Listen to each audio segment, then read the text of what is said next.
Hello, everyone. Good morning. My name is Laurie Smith. This is One Child Abuse Survivor to Another, the continuation. And we're just looking at the Survivor to Thriver workbook. It's free to look at. It's from the ASCA, Adult Survivors of Child Abuse and Morris Center program.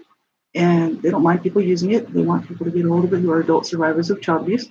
And you can grab it from their website. You can download it or you can read it right online. And that is www.ascasupport.org. I did pop that link into the chat there, and it's the Survivor to Thriver manual. And like I said, you can get a hard copy, like if you want an actual physical copy, but they charge a few dollars for that for the printing and the collating. But if you just want to download it or read it, you can read it, and we're free to use it as long as we don't change the wording, say that I wrote it or something, and we're try to make money off of it, that sort of thing. You're not allowed to do. So I don't monetize my channel, like my videos or any of my stuff. So I don't think they'd mind us looking at it. So we left off on step 13, so we're going to pick up there. And, if you're, like I always give a little bit of a warning at first, if you're sensitive to topics of abuse, you need to know what's good for you to listen to. We're talking about child abuse and adult survivor issues and repercussions because of child abuse. So, it's not a fun topic first thing in the morning. So you have to be okay with what you're listening to. And, if you think the topics might bother you, or this topic might bother you, abuse, child abuse, stuff like that, you need to, know what's good for you to listen to, right? Change the channel, go watch something else. You wouldn't be hurting my feelings. And if you're a survivor of abuse, you want to make sure you're safe enough to be listening this morning. Just do a safety check, see how you're feeling. Am I strong enough to be listening to this morning? Is this going to cause me to regress in my healing journey and go backward and, that sort of thing. And because you don't want to hurt yourself and you don't want to hurt somebody else. If you can't get a hold of your therapist or something, you could have a miserable day if you're seeing a therapist, sort of thing.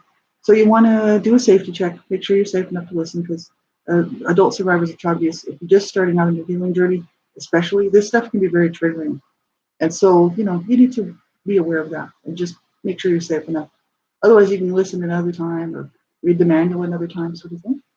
That's what we're looking at. It's very, it's not a fun topic. I do this first thing in the morning because it's the only time I can walk in to actually make sure I'll do the show. I call it a show because I used to do blog talk radio shows, and that's what they call it all the time.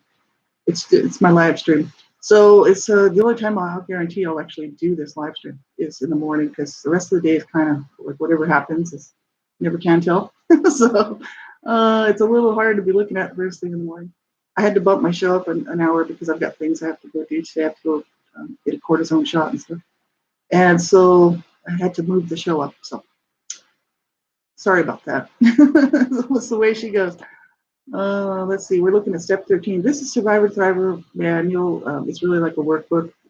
And it's page 97, step 13. That's where we left off.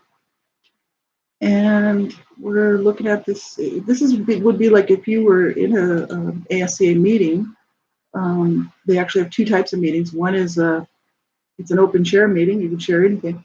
And then there's a step meeting, and that's what they use is this actual manual for that meeting. So we're going through the steps, right? I actually have an ASCA support group going. There's a lot of them. If you are interested in possibly checking out a support group, just go to that website, the www.ascasupport.org. You can look at all the current meetings that are happening. Some are happening in physical locations, but because of COVID-19, a lot of them went online. And mine's online all the time. I don't, because trying to get a physical location is difficult, costs a lot of money for rent. And sometimes you can find free spaces that'll let you hold meetings, but it's not easy to do. So I like the online thing. It's just convenient. And so this step 13, I accept that I have the right to be who I want to be and live the way I want to live. So that's a very important step, actually. I accept that I have the right to be who I want to be and live the way I want to live. Absolutely, as adults, we need to be in charge of our adult life. And so this is a very important step. They said the step marks the separation of your new self from your parents and family and permits you to make conscious choices about your life, free of guilt and the lack of entitlement that characterized your past. Ultimately, survivors must accept and protect their right to self-determination. to be the persons they want to be, to live the life they want to live, and to be treated the way they want to be treated. Working through the abuse and coming to feel entitled to define your own life means that your true identity as a person is beginning to emerge. And when you complete this step, you will have acknowledged and affirmed your right to make choices that reflect your personal preferences, your values, how you spend your time and money, and with whom you share your life and your body. And this is just so important because survivors of abuse, I mean, people who have survived abuse really of any type, even domestic violence, they're they weren't free to make choices for themselves. Children, especially, because that's the issue. Children, they're counting on whoever the caregivers or the adults are in the situation to be there and make those good decisions on their behalf, right? Because they don't have the ability to do this sort of stuff as an adult. Then coming from abuse, quite often don't realize that you know we're in charge of our lives now. You know what I mean? Not the past and not the abusers and not other people. We really have to be our own, like I always say, our own best advocate, because I read that somewhere. It might have been in this manual a long time ago. I read it. I've seen it in many places. We have to be our own best advocate. Then it really made sense to me because I'm like, yes, absolutely. We have to be in control of our life, you know what I mean, as adults. And I had to learn how to do this because I was continually self-sabotaging my adult life because of the dysfunction and abuse that I grew up in. So now I'm free to make these choices. What kind of life do I want? And what kind of, you know, I mean, how am I going to allow people to treat me? That's another big issue. And these are what we can determine. And that's setting boundaries, working through like what it is that we really want, what we want to do with our life, what we want people around us, what type of people. It's really our choice. It says, once you have made the voice of the new you heard, you will need to protect it, as a parent should protect a vulnerable child. This is an apt analogy because the wounded child that you reclaimed in step 7 is now growing up and feeling strong enough to venture out into the real world. If someone tries to invalidate you or expects you to behave in old passive aggressive or maladaptive ways, you can protect that newly emerging self by asserting your new identity. And that's just it. This step is where it sort of points out where many times survivors of abuse, especially if it was a family situation, familial abuse within the family members who aren't on their healing journeys and have no idea that there is even such a thing as a healing journey and that they could actually, learn to not use maladaptive behaviors and all sorts of manipulation like they used to. They're still doing that.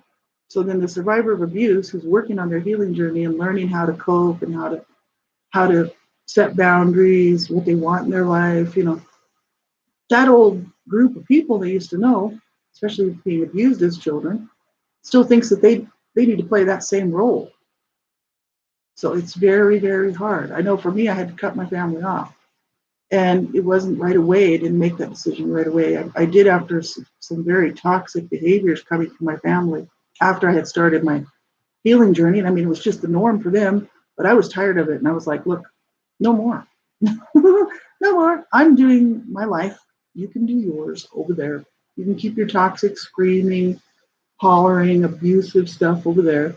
I'm going to do life and it's going to be good, So I had to cut my family off, unfortunately, but there's only one left now. Like I said, my family's almost gone. So the issue is it's very, very difficult for people, especially if they want to maintain these relationships with their family, and let's say the abuse was within the family.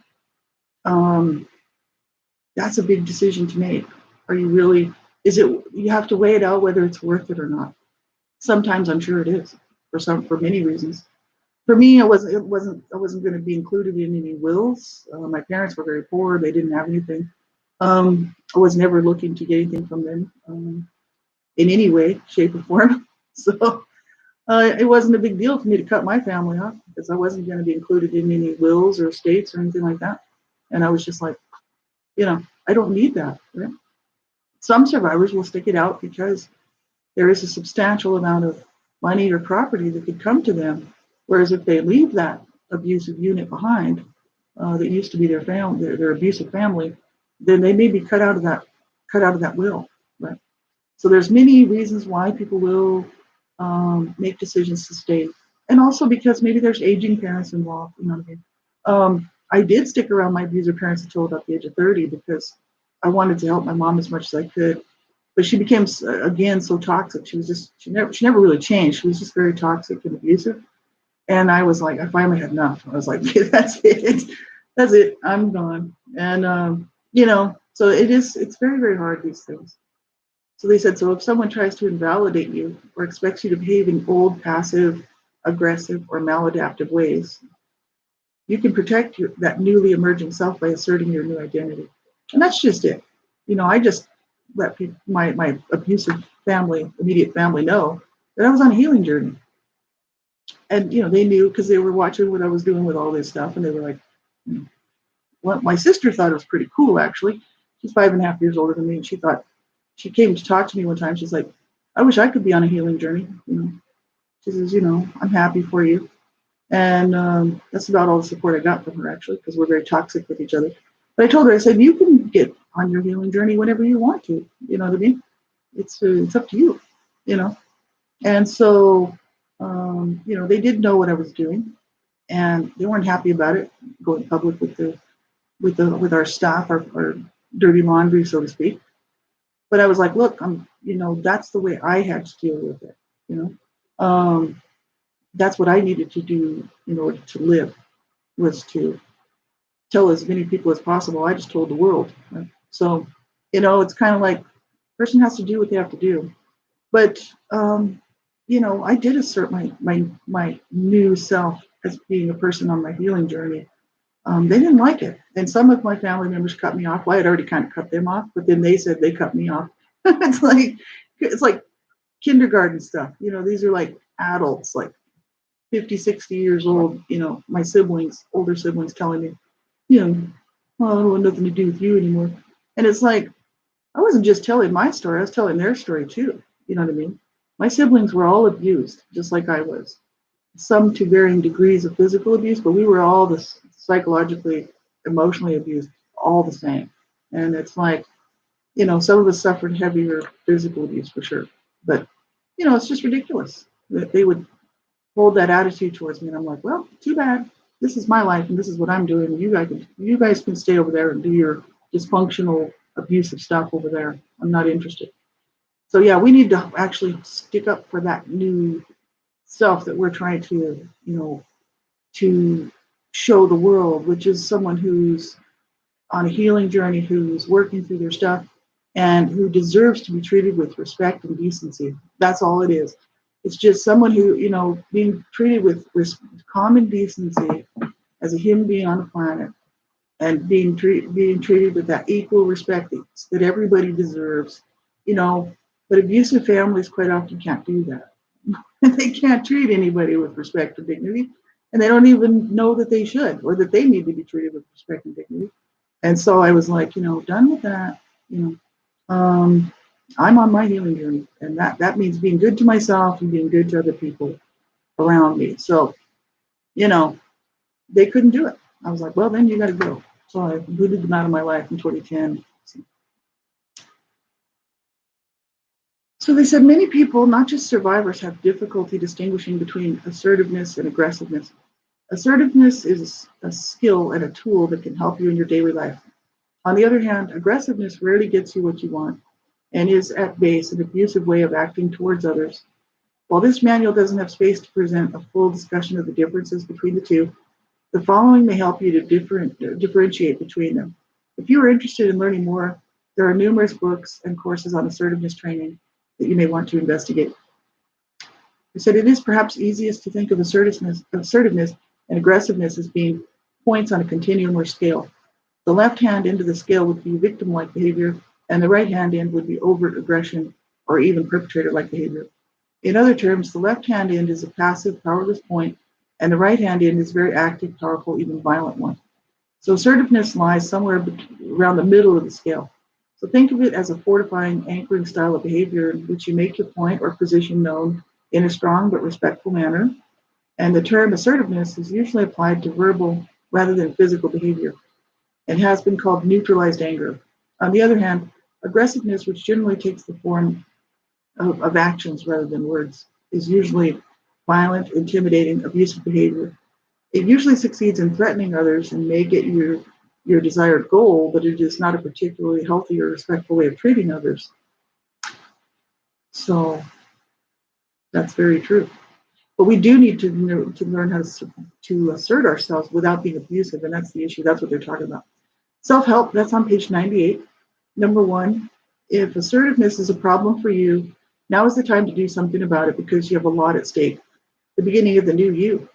People who are unaware of your progress and recovery will expect you to be the same old person and may treat you accordingly. Therefore, you need to learn some new skills that will help support the new you.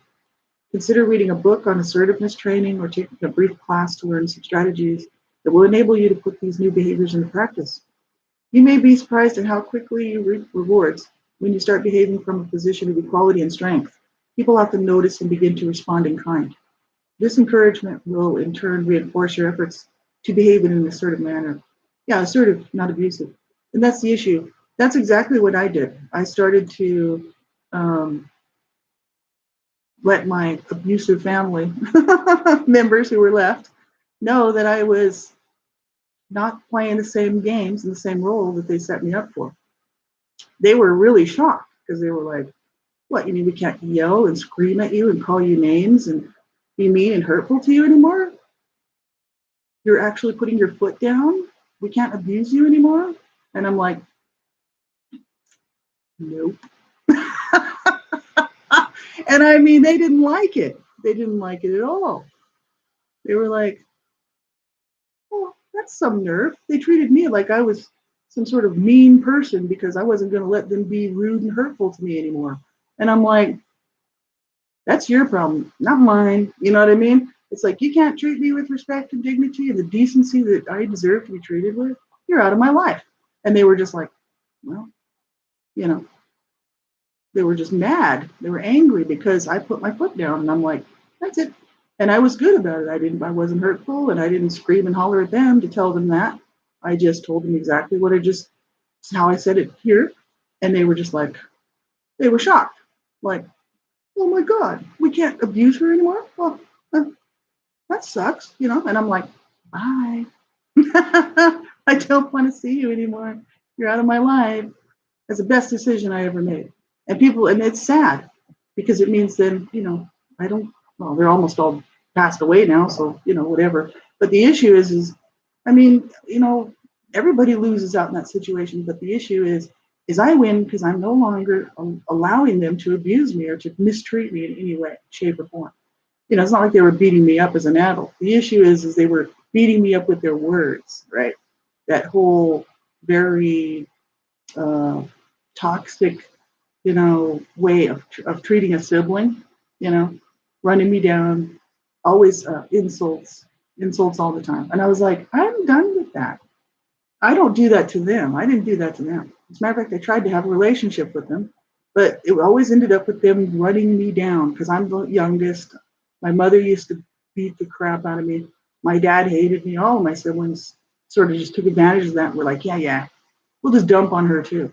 I never had any support from any of them. Not really. You know what I mean?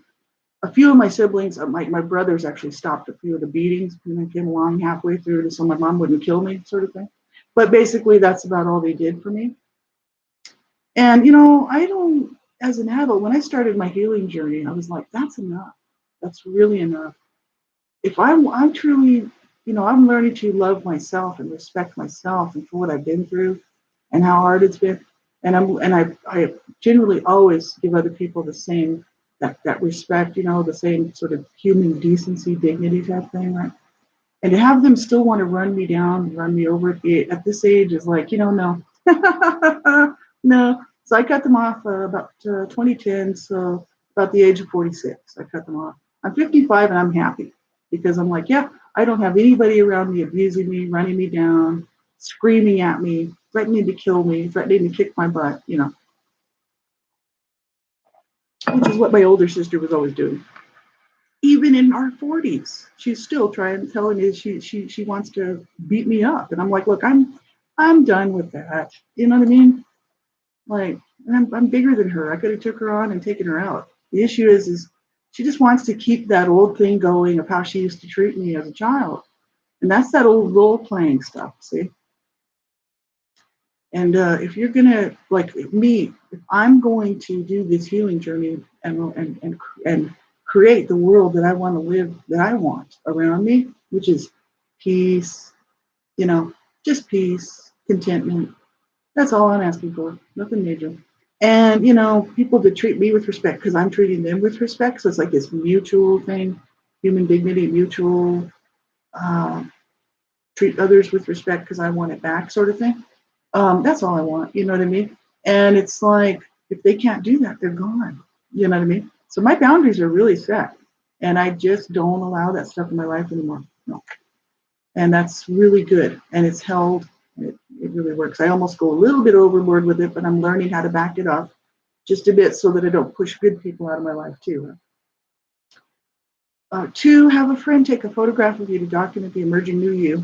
Arrange the pose so that the camera is shooting slightly up to you from an angle that captures your best features. As the picture is being taken, try to communicate your new self, a new sense of self to the camera. Take several shots and experiment with the feelings you want to convey. Choose the picture that best expresses your newfound strength and frame it. Put it on your desk or on a wall in your bedroom. If a picture is worth 1,000 years, then this picture will capture the changes that you've made during the first 12 steps of recovery. That's kind of cool. I didn't do anything like that, but a person could do that. And basically, it's just kind of like, if you're a survivor of abuse and you've come through the mill, you just gone through the ringer, you hold your head up high. You did not deserve that. Neither did I. No child does. It doesn't matter if it happened with the family, within the family, or an outsider. You did not deserve that abuse, and neither did I. And I actually hold my head up high. I absolutely do, because what they did, what that abuse did to me, could have destroyed me absolutely, and almost did. And now I'm like, man, those buggers, I could see it, and I'm like, no, I'm gonna hold my head up high. You know what I mean? And I'm gonna show the world just how strong I am. It's like, no, they couldn't kill me. They tried. They couldn't even get me to kill myself. So, they certainly tried. Right. So it's kind of like, no, I hold my head up high. And it's not that I'm just so proud and so, whatever. The issue is I don't deserve to be treated like that. You know what I mean? And nobody does. Right? So I acknowledge my strengths, and I acknowledge what I went through and how far I've come. So that's just it. Professional help, number one. This is if you're seeing a counselor or therapist. This is stuff that you could do with them, like to address this particular step. Number one, take some time in your sessions to discuss the progress you have made to date in therapy. In what ways do you feel different than when you first started? What have you accomplished and what remains to be addressed? How is your life better now than before? What does your therapist say about your efforts to date? And are there any areas in your therapy or your relationship with your therapist that make you uncomfortable or pose problems? Can you discuss them with your therapist? Because at that point, like by this step, we need to start being assertive. So this is what this is about, being assertive, really, which is learning how to deal with stuff as our new, as this new kind of self. This, creating the life that we want, knowing that we can assert ourselves without being abusive. It's perfectly okay to assert our needs, and without being hurtful or abusive, right? So that's kind of one way to do it, is practice, especially if you have a therapist or a counselor. Number two, at this point, you may want to consider changing your name. Names have important and interesting meanings to people. If your name has a negative significance to you, it can be psychologically burdensome and hamper your efforts to recover from your abuse. However, not everyone will want to or need to change their name to allow the new sense of self to emerge. Discuss what your name means to you with your therapist and determine how comfortable you are with it. If you feel your name is a burden, you can consider changing it or finding a new meaning or association for it so you feel that it represents the new you. Lots of people do that, and not even people who are just all abuse survivors. Lots of people change their name. I left my name alone because my name is my nurse gave me my name. My mom didn't name me. My mom was in a coma when I was brought out by C-section. She was dying, and I was dying. So she was in a coma for a few weeks after I was popped out and brought out. So I wasn't born. I was 2.5, almost 3 months early. I was very sick. So was she. But I was in an incubator for a long time, and the nurse named me, which is interesting. They didn't change it. My parents were like, whatever, you know what I mean? It's just another one of these brats that we're going to have to deal with, you know what I mean? Because they had 6 children at home. And well, 2 of them had already moved out. They were, my oldest siblings were 16 and 18 years older than me. So as soon as the new baby came along, they were gone. One of my 18-year-old older sister was 18 when I was born. And I mean, the abuse was going like for years before that. I mean, seriously, my parents were abusing their children all the way through. So my sister got married very young and got out of the house, very smart. And my brother hit the streets at 15. So just before I was born, he went out, he hit the streets, he just took off. And so there was 4 kids in the house at that time when I came around, because there's 7 of us total. So the nurse named me. My mom didn't bother changing the name, and she never said they had a name picked out for me. I don't think that they did. It's kind of like they didn't want me. You know, I was like, I think my mom. There was 2 stillborn before me, so I don't think my mom really cared if I lived or died, because the abuse was so horrific at that time. My dad was abusing her horrifically. I think she was just like, oh God, how am I going to look after this little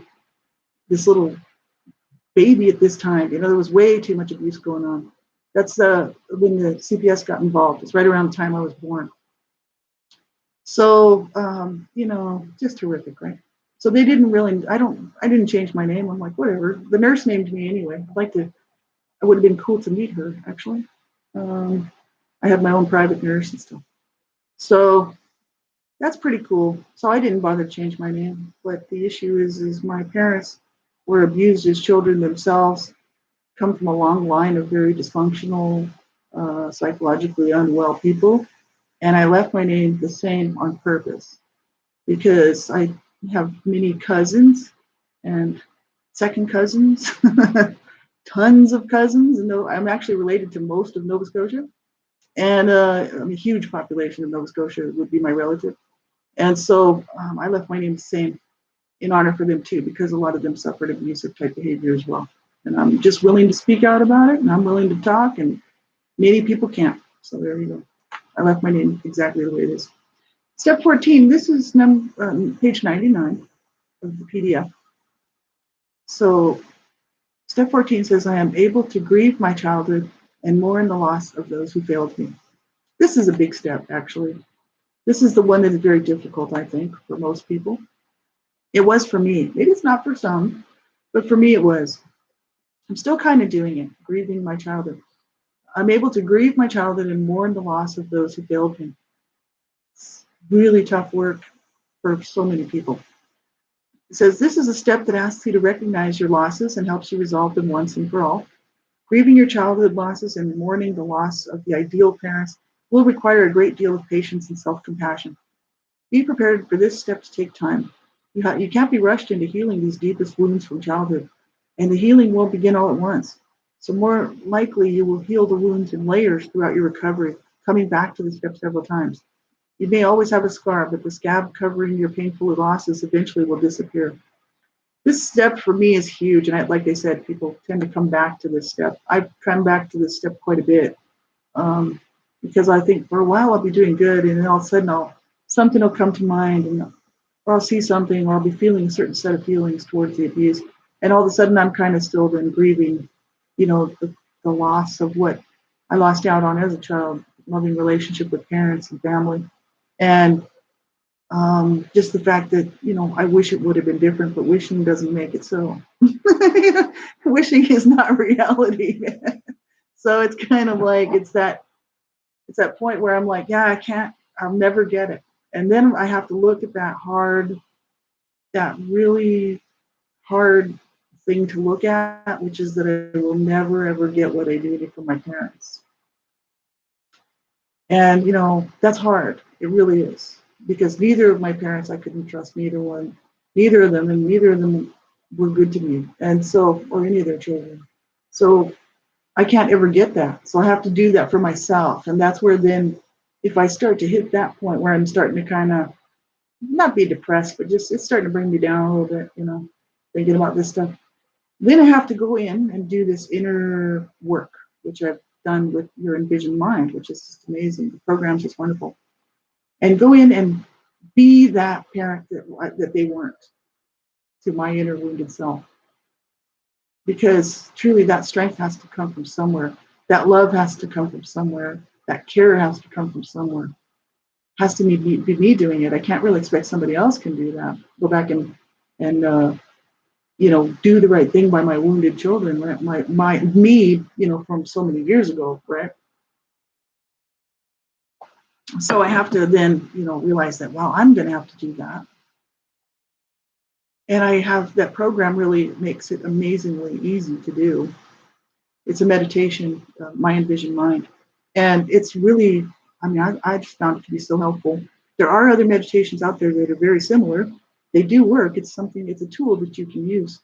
And, but however you choose to do it, it's more of, I think, just being there for yourself. Because if you were abused as a child and you grew up in a state of fear or a state of,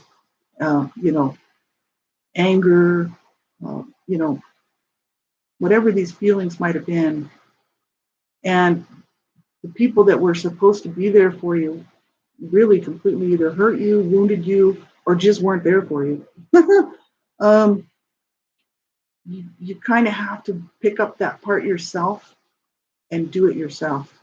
So whether it was a father figure, mother figure, whoever, we have to do that for ourselves. And so there are lots of books on reparenting out there, stuff like that. I don't so much go through the reparenting stuff, although I've looked at it. I just go in and do that meditation, my envisioned mind, and which is just my inner wounded children that are still there. There's a lot less there than there used to be, because some of them are integrated with my subpersonalities. Once they're healed, they're gone. Because they're healed, they become part of me. Because the trauma is not there anymore. See, I've got a few there, and that's just from the trauma stored in the limbic system, right, in the front part of the brain, and it's only fixed with pictures, with visual, not auditory stuff. So you can't talking it out. It's not going to get to the root of that. It has to be done visually. So I inside, going inside with a meditation, doing this visual work is how I get in touch with that wounded part of myself. Really quite interesting how it works. Let me tell you. So this step for me, I'm still working on this grieving step. I'm able to grieve my childhood and mourn the loss of those who failed me. And I'm still working through it. Like I said, there's always come back to this because, people they see any number of things on a calendar, for instance, Mother's Day. Mother's Day and Father's Day. Those 2 days are like a nightmare for me. You know what I'm saying? They always bring up thoughts of my parents. It's like, because Mother's Day, I'm not a mother because I was made barren by CSA child sexual abuse, right? So there you go. And I couldn't, adopt or anything. My life was not set up for that sort of stuff. There's no way. So, I never got to have children, so I'm not a mother. So the issue is immediately goes to my mother. So that's always a miserable time for me because I remember my mother and just exactly how horrible she really was. And I don't sugarcoat it and say, oh, but she made such wonderful cookies, And, she got us an Easter basket, all that stuff. Like, who cares? The woman almost killed me. You know what I mean? It's like, I don't care about the Easter basket and the cookies, So that woman almost took my life several times, like absolutely horrific, and hated me. That was the worst of it. Could almost take the beatings, like whatever, but she literally hated my guts. I was just this little girl. That's terrible. You know what I mean? So when I see mother, the word mom, and it's everywhere. It's everywhere you look. It's like that is always a reminder for me. I can't get away from it. You know what I mean? Same with Father's Day. It's the same exact thing. I see that and I'm like, like, yeah, just, and it doesn't trigger me into like having a bad day or anything like that. Kind of used to before I got started on my healing journey. But now it's kind of like, it's always a negatory thing. Like, I know there's good fathers out there, but mine wasn't. He was a bad, bad man. You know what I mean? So these are things that will trigger me. And it's hard, grieving that for these people that should have been there for me and completely let me down. And I mean, they're here. People say, well, they were only human. They made mistakes. No, you don't beat on a child's head with a rolling pin and just kind of call it a mistake. A heavy hardwood, humongous maple hardwood rolling pin. You don't. I mean, even a cheapy one from the dollar store. You don't beat on your child's head with that until you crack their head open. You just don't do that, causing them vision problems and dizziness and ocular migraines and all sorts of problems. Right. So the issue is my mother was trying to kill me. You know what I'm saying? And my dad, the same thing. So the issue is that's not just people just having a hard time. No, that's people hurting their children and doing it on purpose. You know what I'm saying? They let me down. I won't even speak for my siblings, whatever. I have to get to the root of this. Sometimes I do include all of my siblings because I want the world to know that it wasn't just me. But the issue, and just on their behalf, because they're all dead now, they never got any help. So, but the thing is if I just want to talk about me, they let me down incredibly bad. There's no way I can fix it except for there's no way I can go back and get what I needed from them. So I have to do it for myself. And that's the biggest part. That's the biggest work that I've been doing on my healing journey, I would say. It's the hardest because it's like, I have to integrate that, all of that care and that love and that compassion and that, just wanting to hold and hug my little child that I used to be, that little girl. I have to do that for myself. But, how can you do that? She's from the past, right? So that's that meditation. It really does help. It really works. Because I can see myself at those ages. So I know what I look like. I even know the clothes that I was wearing, right? So I can go in and then get a hold of that little child and be the parent that she never had. Right? So this is the thing. This stuff is really, it's hard to do, like I said, but it's really important. So they say many survivors tend to avoid this stage after one pass or so, preferring to avoid its dreadful pain ever again. No kidding, man. After working through some of the pain in stage one, you may feel much better than before, but still not have fully resolved the grief. You may find that your life has improved, but now feel that your growth has stalled. You can get past this block by sharing the most vulnerable parts of yourself with others, thereby turning your fear of being hurt into the building of trust. Ask yourself if you can allow yourself to be comforted by your spouse, lover, friends. Healthy dependency means letting other people take care of you at times like this. You need caring and you need to be able to accept it from others. That's very true. Absolutely it is. And I've got good friends, and my husband, he was the biggest part of my healing journey. He passed away 2.5 years ago, but he wasn't abused as a child, but he was just there for me, no matter what I needed. If I needed space, he was cool with it. If I needed hugs and just really, I needed somebody to hold me and just not let me go, he was there for me. He just was there for me, So he was a huge, huge part of my healing journey. I've had a lot of really good friends, like I said, over the years, especially since I started my healing journey, but even before that. I've always had good friends, which has been an amazing thing. Self-help, number one, this step requires a lot of outside support. ASCA meetings can provide you with a generous support, validation, and encouragement for your efforts. You need to be around people who have gone through what you've gone through and who can serve as positive role models. To the grieving survivor, survivors in advanced recovery, mentors and therapists are very important people because they provide much needed sustenance and symbolize the light at the end of the tunnel. That's just it. I had friends do this for me. And like when I started this Mind Vision Mind program, which used to be called Forget Talking Therapy, quite a few years ago, she changed the name to Your Envision Mind and then changed it to My Envision Mind. So the name's been changed a few times, but it's Beverly Searle out of Australia. I'm going to actually pop that in there. It's called My Envisioned Mind. And I don't know the link, but you can just look it up that way by Beverly Searle. That's her program.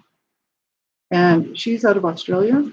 And her friend, Kate Mitchell, which is my friend, helped create that program. They worked on it together to start it originally. It was for not just abuse survivors, but trauma survivors, because they both worked with trauma survivors. Kate Mitchell was used to work with survivors of abuse, people who were multiple personality and DID, and so did Beverly Searle. So, great program. When I was on my healing journey, Kate Mitchell was actually responsible for helping me to do this Mind Vision Mind program. And she's the one that would take me in through the guided meditation to begin, because to begin with, I didn't quite know how to do it. Now I can actually just go there myself. I don't need help to do this. But it was a great program. But it was wonderful to have somebody who understood how hard it was, how hard it was going to be for me to actually grieve my lost childhood and to grieve the wounds, you know, and to grieve what I missed out on as a child. Just a loving, caring touch from a parent, you know, just knowing that waking up in the morning knowing that your parents care about you and want the best for you. I'll never know what that's like. So she worked with me on this program for a long time. I'm telling you, she called me long distance from Australia. Several times. If not daily, at least several times a week to do this program, and would just, help me get into that meditation. She would do it because she's done it. She's done this sort of stuff for years, guided meditation, and just be there with me and talk about having to be there through the hard stuff, because she heard the really hard stuff. And that's a good friend that will do that for you. It really is.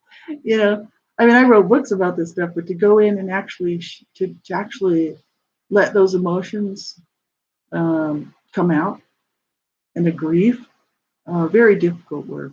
So that's what I'm saying. You don't want to do this on your own. I wouldn't, suggest that unless you know that you're safe enough to do it on your own and something that you're okay doing. That you're not going to hurt yourself or hurt somebody else because you're doing this work. It's just so important. Right? That's why it's good to have a survivor buddy, somebody who understands how hard it is, or even a counselor or therapist, even, like somebody who actually knows how hard this stuff is, who can help you to get through it, because it's not easy. Professional help, this is page 100. This is if you're seeing a therapist or counselor. Number 1, your therapist's job is to help you ventilate your feelings of loss and let go of the fantasy of getting something that is not available.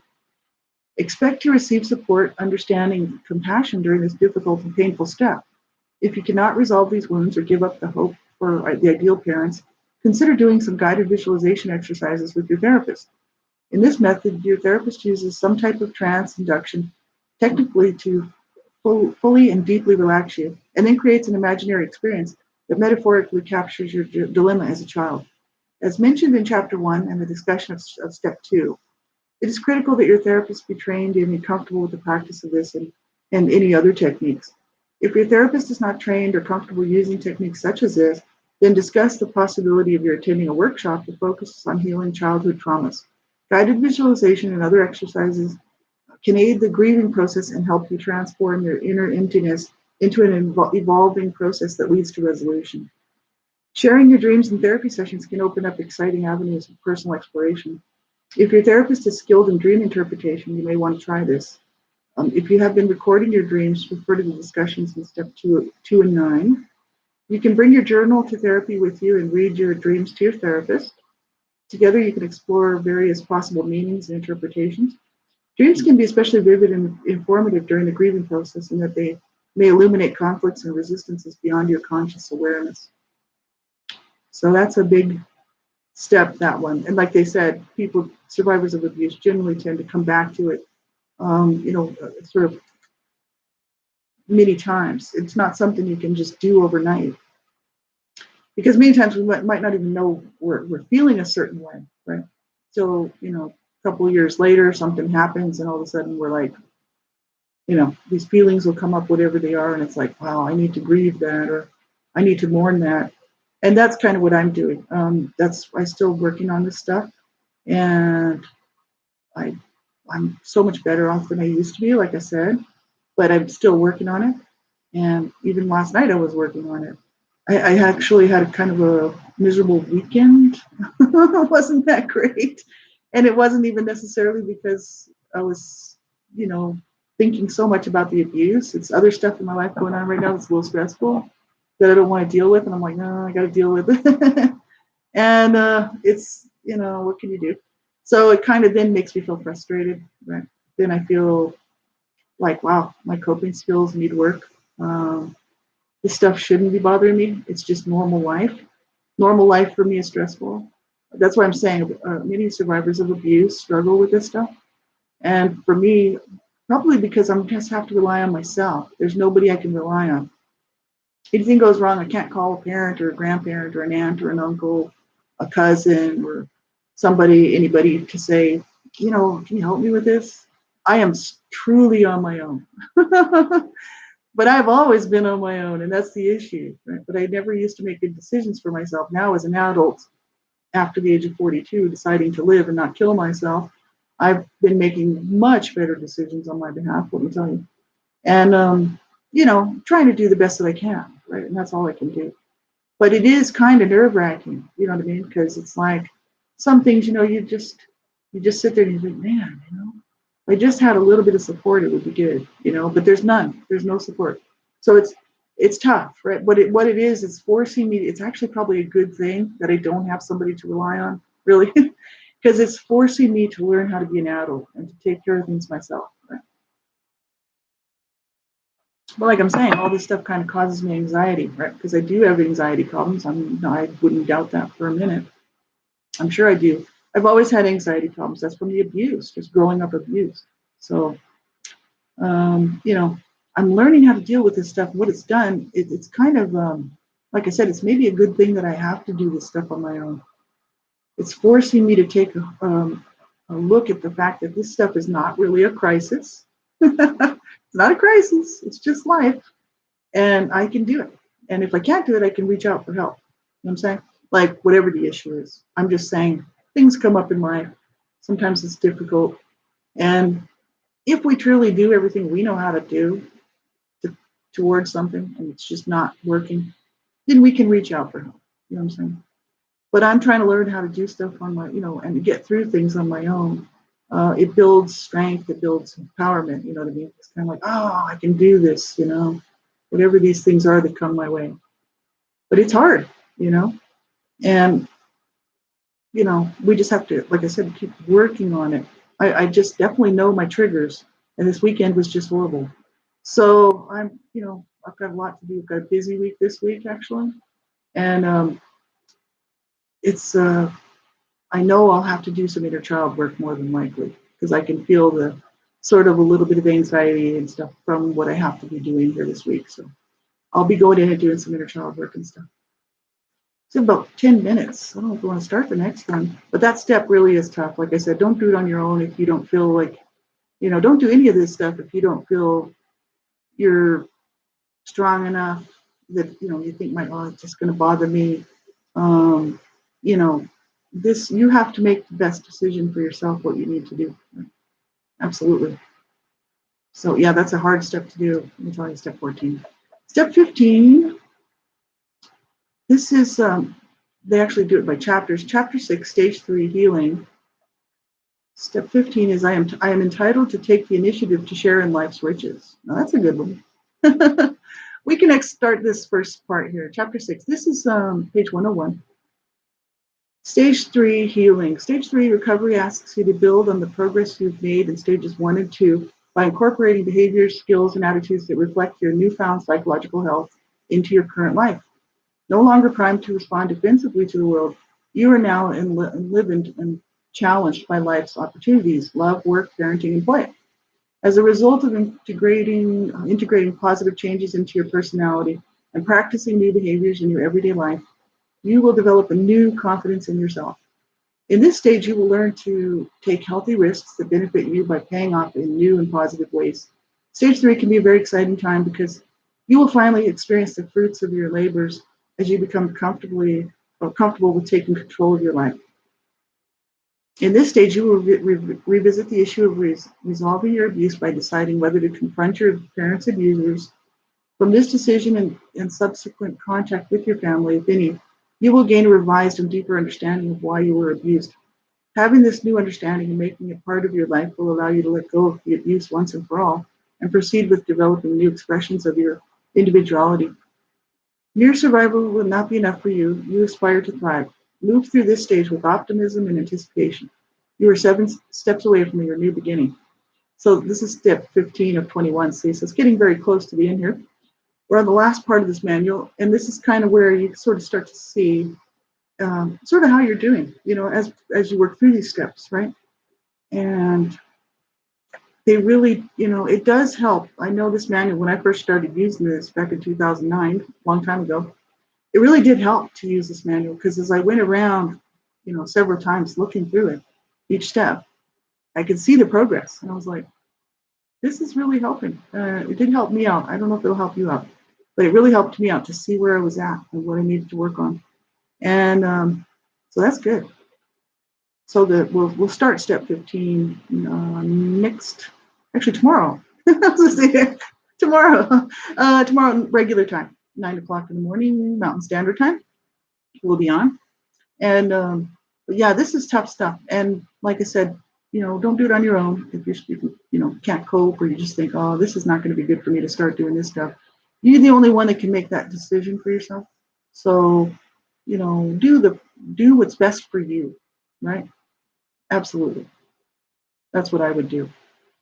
But I've got a invitation to do a Child Abuse Awareness Month workshop with a family services not-for-profit organization down in California.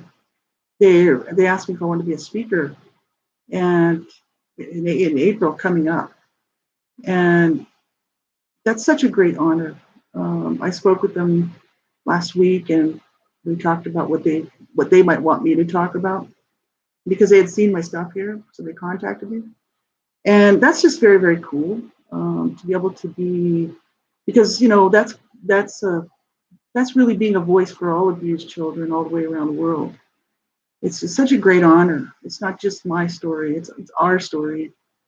What a great honor to be asked to do that. I'm sure there'd be 50 trillion survivors who probably would like to be able to speak and to share their story. And it's like not everybody wants to go public with their stuff, but I know there's a lot of people that do. So what a great honor to be able to do this. I did accept it, and I'm going to be doing that with them in April. That gave me a real sense of empowerment, and not only because I do a lot of stuff with not-for-profits and stuff, but this is a not-for-profit that's not anything I'm connected to. So it's like, wow, this is really awesome. What a great honor for them to ask me. And I did some inner child work last night because, as I said, I had a bit of a struggle this weekend, just kind of feeling, not that great. And remembering some of the abuse, especially this stuff that happened, stuff that my brothers would tell me that my dad had done to them, things like that.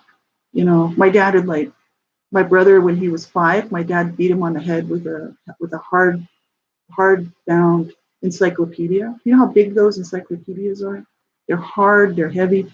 Well, my dad beat my brother's head with that and ruined his eyesight. And he was 5 years old, and he had to wear Coke bottle glasses for the rest of his life. That's what my dad got away with. My mom cracked my head open with a rolling pin, ruined my eyesight. My mom got away with it. That's not the only beatings they dished out. That's just some of the really horrible ones. And the thing is like, that's not okay, right? It's not okay. I went in and I did that inner child work, my envisioned mind. I did that meditation last night, which I don't always do. I do it maybe once a week or something, but I was feeling down, like I better go in. And I told that inner wounded child that's still there. She's 10. There's a few of them actually still there, but the 10-year-old's still there. She's much better than she used to be, let me tell you. And I told her, I said, I'm going to be doing in April, I'm going to be speaking, on behalf of abused children. I have to talk to her like a 10-year-old. She's 10, right? That's that wounded part of myself, right? And she was very happy. She was very happy. She was like, "You are?" And I'm like, "Yep." I'm gonna, it's great. I'll be able to tell her story. And she's like, "Really?" So she was all excited about it. This is the kind of stuff. It's just it's just acknowledging to my wounded children that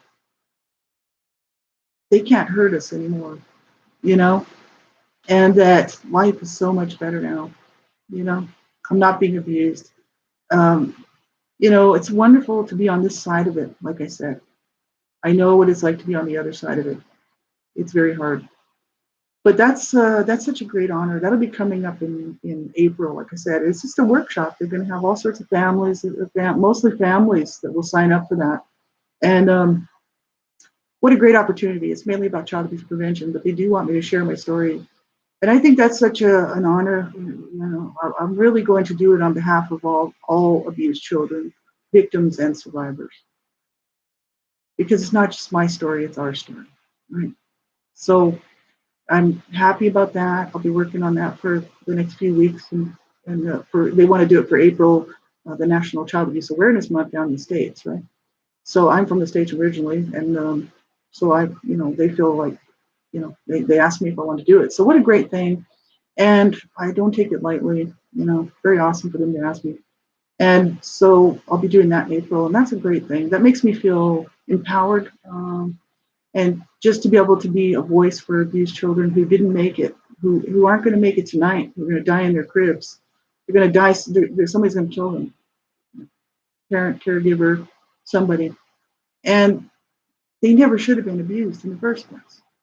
All they wanted was love and care and protection, you know? And it's like, it's so incredibly wrong. I will never excuse abuse, and I will never, I will never try to, you know, soften the abuse of what people do. It's not okay. Like that book says, you might find out why you were abused and make sense of it. There's no way to make sense of abuse. How can you make sense of somebody who abuses a child, kills a child, murders a child, shakes a child, and they end up having shaken baby syndrome? You know, you ever seen adults who've had, children who grow up to be young adolescents and children and young adults with shaken baby syndrome? Have you ever taken a look at that? No, this is horrific and it's not okay, right? And so I honor my wounded self, those children who were beaten and bashed and verbally battered and sexually abused. I honor my wounded self by standing up and saying, there's no excuse for abuse, man. There's no possible way that a child could ever deserve to be treated like that. And I don't care what kind of abuse it is or neglect. I really don't care. It's all just as damaging. It's all just as hurtful. And there's no excuse for it. None. So no, I can't do the thing where I don't blame my abusers because it was the circumstances and all of this crap. It wasn't the circumstances. It's the fact that that's what they wanted to do, and they did it, and they hurt me. You know what I'm saying? Not just me. People are killing children all the time. So that's why I like to be a voice and just be honest about this stuff. It's like, no, I can still love my mom, but that does not mean that I'm okay with what she did to me. You know, she didn't love me. I'm the bigger person because I actually loved her. You know, and so I'm the better person when you think about it. I loved my mom, and all she did was try to destroy me. So who's the better person? Me. I can hold my head up high. I can stand tall, and I can, be at least proud that I actually, stand up and say, it's not okay. It's not okay what you did, to my abusers and to anybody who abuses and hurts a child. It's not okay, you know? So I don't have to be hiding in the corner anymore. Oh, I'm not afraid to say anything. I'll get beat, It's like, no. No, those days are done. You know what I'm saying? And it's very empowering to be on this side of it, let me tell you. And I don't care, to be honest, whether, what my immediate family thinks. I know my cousins, I have lots of second cousins who love what I'm doing. And they don't really vocally say it. They do follow my stuff and they do check out what I'm doing because they're proud of me for standing up, taking a stand against abuse and telling basically their story too. Because, like I said, my family was all very much dysfunctional and abusive going way back Nova Scotia for many years. So all their siblings were abused too. And many of them went on to abuse their own children. So they're proud of what I'm doing. And that makes me feel good. It really does. So that's what I'm saying. There's no excuse for abuse. There's no excuse for what people do to children. And I do understand why it happened and why my parents made the choices that they did, but there's no excuse for it. So I go in and I do that inner child work, and I honor my inner wounded little 10-year-old, especially because she's really the one that holds all the pain for all the other ones. And because she's for some reason that's where I realized I was dead when I was 10, and I wanted to be dead after that. So I go in, I honor her by loving her, letting her know that life is good. We're not being abused. No one can ever abuse her ever again. And she's come a long way. And that little person is me today. So thank you for being here. I appreciate you spending this time with me. If you need any resources or anything, or if I can help you find anything that might be helpful for you, you just never know. You can get a hold of me. My About section there's got all the info. I'll be on tomorrow morning, 9 o'clock regular time. And I know we don't all have a good day, I always wish people a good day, but that doesn't mean you're going to have a good day. But I really wish you a good day. And if you're struggling and hurting and you seriously don't know how you're going to do it, call a crisis line. I keep saying it every single show because I'm serious, because I want you to stick it out, because you did not deserve this. Neither did I. And I've had people, I had a guy tell me on my Blog Talk Radio from 2012 or something, he was listening and he was going to kill himself. And he said, I listened to your show and you said, don't kill yourself, stick it out. You want to see me back here the next show? And he says, you changed my mind and I didn't kill myself. And I'm like, right on. Yeah. I was so happy, man. I said, you know what? That's awesome. I said, because I'm still here too. I'm not going to kill myself. I'm still here. And so the issue is if you can't cope, you get help. That's all I'm saying. Do not be destroyed by your past. Do not let them win. Every day I wake up and I get up and I'm like, I'm alive. I'm doing good, And it's a slap in my abuser's face. Absolutely, it is. It's a slap in my mom's face. It's a slap in my dad's face. And it's a slap in my brother's face. And all of my other siblings who just dissed on me all the time. Slap on their face too. Absolutely. Because I'm like, yeah, my victory. You know what? I want that for you. Stick it out, my friends. Don't give up ever. Talk to you tomorrow.